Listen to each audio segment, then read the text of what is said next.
You think Trump's energy war with Canada is about electricity and tariffs? Wrong. This is actually China's biggest geopolitical gift in a decade. While Americans watch their lights flicker and Canadians threaten blackouts, Beijing is quietly buying up the entire energy infrastructure Trump just destabilized. Today, we're revealing how one presidential tantrum just handed China the keys to North American energy security, and Trump has no idea what he's done. Here's what nobody's telling you. When Quebec threatens to cut power to 10 million Americans, when Massachusetts scrambles to keep the lights on, when New York panics about grid stability, there's only one country with the technology, the capital, and the strategic patience to solve everyone's problems, China. And they're not coming to help. They're coming to own. Let me show you the chess move Trump can't see.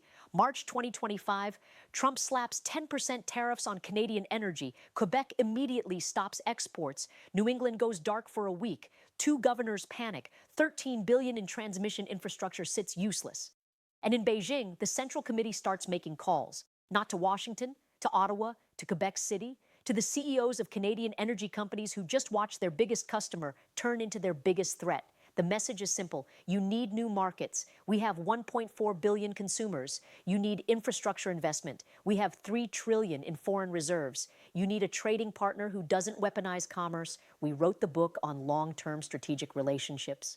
Trump thinks he's negotiating electricity prices. China sees something completely different. They see North America's energy alliance fracturing in real time. They see Canada realizing American promises mean nothing. They see a $290 billion energy corridor that could flow west across the Pacific instead of south across the border. And here's the beautiful part. China doesn't even need to compete with America anymore. Trump already did the work. He destroyed 40 years of trust in one press conference. He handed China the opening without Beijing lifting a finger. But this goes deeper than electricity contracts, way deeper. Stay with me, because what I'm about to show you rewrites everything you thought you knew about North American energy independence. The next section reveals how China's been positioning for this exact moment since 2015. Let's talk about what China actually sees when they look at Trump's energy catastrophe. They don't see a trade dispute. They see the final collapse of American energy hegemony in North America. Here are the numbers that should terrify Washington. Quebec exports $3 billion worth of electricity to the United States annually. That's existing contracts.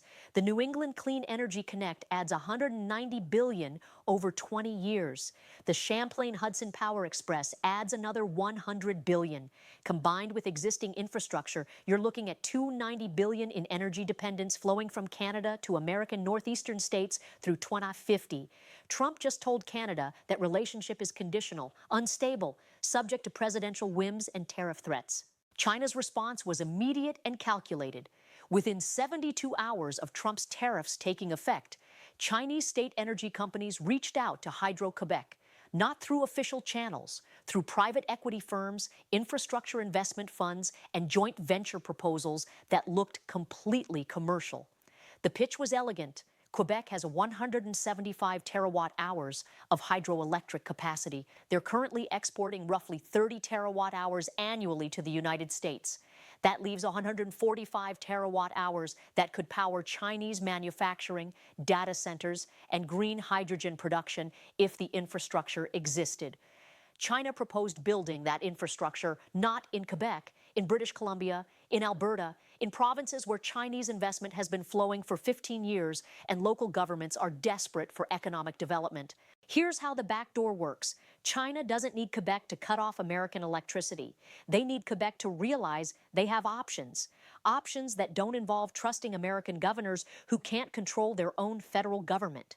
Option 1, redirect surplus capacity to Canadian provinces with Chinese-owned manufacturing facilities. BYD is already building EV plants in Ontario. CATL is negotiating battery factories in Quebec. Huawei has data infrastructure across Western Canada. All of them need massive electricity supplies. All of them can pay in yuan, circumventing American financial sanctions entirely. Option 2, build interconnection infrastructure to sell Canadian hydropower to Asian markets indirectly. You can't ship electricity across oceans, but you can use it to produce green hydrogen. which you absolutely can ship. China is the world's largest hydrogen consumer. Quebec has unlimited clean electricity. The business case writes itself. Option 3, and this is the nuclear option. Chinese state-owned enterprises buy equity stakes in Hydro-Quebec itself, not controlling stakes. Canada would never allow that. But 10, 15, 20% ownership through shell companies and sovereign wealth funds. Enough to influence strategic decisions, enough to ensure future capacity prioritizes Chinese partnerships over American contracts. Now look at what Trump actually accomplished. He didn't make American energy more secure. He made Canadian energy less reliable for American states, while simultaneously making Canadian partnerships with China more attractive. Massachusetts and New York just spent $13 billion on transmission lines that only work if Quebec sends electricity. They have no backup plan, no alternative suppliers, no way to replace 20% of their grid capacity if Quebec redirects exports elsewhere. Trump gave Quebec leverage over blue states that oppose him, and he gave China leverage over Quebec by proving American partnerships aren't worth the infrastructure investment. Beijing sees 3 strategic wins here. Win number 1, economic penetration. Every Chinese investment in Canadian energy infrastructure is a stake in North American energy security. When BYD builds an EV factory in Ontario powered by Quebec Hydro, when CATL opens battery plants consuming Canadian electricity, when Chinese data centers process North American information using Canadian power, that's not just commerce, that's infrastructure dependence flowing in reverse. Win number 2, alliance fracturing. For 75 years, American security guarantees kept Canada aligned with Washington despite cultural and economic differences. Trump just demonstrated those guarantees are conditional on presidential mood swings and tariff negotiations. Canada is reevaluating, and China is offering an alternative, not military alliance, economic partnership without political conditions. Win number 3, and this is the long game. Climate technology dominance. Quebec hydropower is the cleanest baseload electricity in North America. Whoever controls access to that power controls the future of green hydrogen production, carbon-neutral manufacturing, and renewable energy integration. China is systematically positioning to be that controlling partner while Trump fights over 10% tariffs. Here's the part American strategists missed completely. China doesn't need military bases in Canada. They don't need political control. They just need economic integration deep enough that Canadian provinces prioritize Chinese partnerships over American threats. And Trump just made that integration inevitable. Every tariff threat pushes Canada west. Every broken energy promise makes Chinese 20-year fixed contracts more attractive. Every presidential tantrum reminds Ottawa that Beijing plays the long game while Washington can't plan past the next election. But wait, there's something even bigger happening behind the scenes, something that turns this from an energy dispute into a complete restructuring of North American geopolitics. The next section reveals how China's using this crisis to accomplish something they've been planning since the Belt and Road Initiative launched, and it's already too late to stop it. Now let me show you what China's really building while Trump fights with Canada over electricity bills. This isn't about $290 billion in energy contracts. This is about Belt and Road coming to North America. And nobody in Washington saw it coming. Here's the timeline they don't want you connecting. 2015, China launches Belt and Road Initiative, promising infrastructure investment across 60 countries. 2017, Canada joins the Asian Infrastructure Investment Bank despite American pressure to boycott. 2019, Huawei scandal erupts, but Canadian provinces keep signing technology deals with Chinese firms. 2021, China becomes Canada's second-largest trading partner after the United States. 2023, Chinese investment in Canadian critical minerals hits $4.7 billion. 2025, Trump weaponizes energy trade, and suddenly every piece falls into place. China wasn't trying to compete with America and Canada. They were waiting for America to self-destruct, and Trump just delivered exactly on schedule. Look at what's actually happening right now in January 2026. Quebec threatens to cut power to New England. New York scrambles for alternatives. Massachusetts governors call emergency meetings. And 3 Chinese state energy companies simultaneously announce proposals for Canadian energy projects. Coincidence?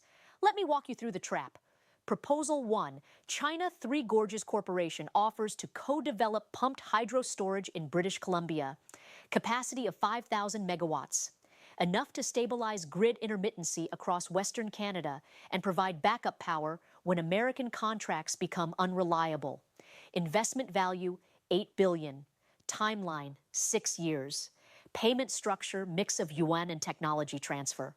Proposal 2, State Grid Corporation of China proposes building ultra-high voltage transmission lines connecting Quebec hydro to Western Canadian provinces. This is critical. Right now, Quebec can only sell electricity south to America or east to Atlantic Canada. Chinese transmission technology would let Quebec sell power across the entire Canadian grid, making American markets optional instead of essential. Proposal 3, and this is the checkmate move, China General Nuclear Power Group offers to partner with Hydro-Quebec on small, modular reactor development. Not to compete with hydro, to complement it. Nuclear provides base load when water levels are low. Hydro provides flexibility when demand spikes. Together, they create energy independence from American natural gas imports completely.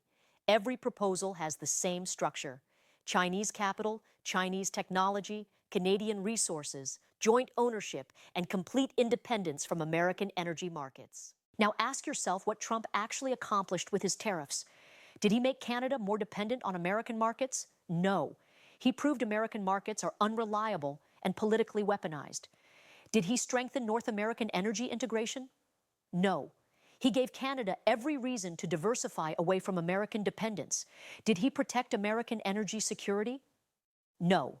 He handed China the strategic opening to become Canada's alternative energy partner. Premier Legault said Quebec can never trust the United States the same way again. He's right, but he didn't say Canada would stop exporting energy. He said they need options. China is offering those options with financing, technology, and 20-year contracts that don't depend on who wins the next American election. Here's what the $290 billion actually represents. It's not the value of electricity contracts, it's the cost of American strategic failure. Every dollar that doesn't flow from Quebec to Massachusetts is a dollar of leverage America just lost. Every megawatt Quebec redirects to Chinese-owned manufacturing is a megawatt of dependency flowing in reverse.